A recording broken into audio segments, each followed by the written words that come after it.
Le chef de l'État, son Excellence Evariste Ndayishimiye, revient de son voyage qu'il avait mené en République démocratique du Congo, où il était parti dans le cadre des consultations en sa qualité de président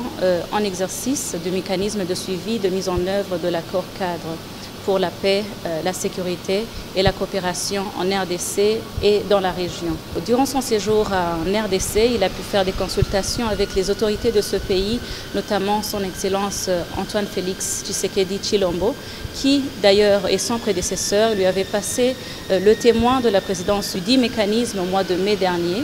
mais également ainsi que le coordonnateur national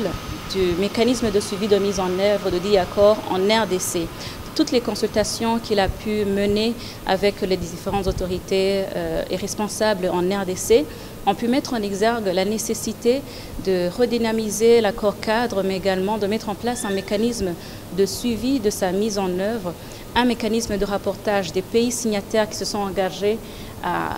tenir ferme et à se battre pour la paix et la sécurité en RDC et dans la région,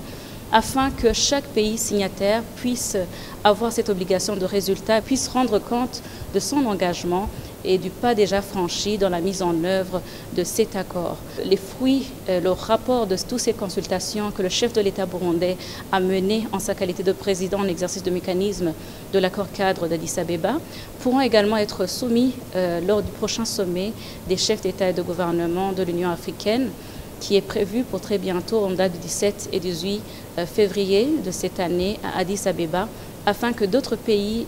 de l'Afrique puissent également s'en approprier et soutenir les efforts de stabilisation et de maintien de la paix en RDC et dans la région.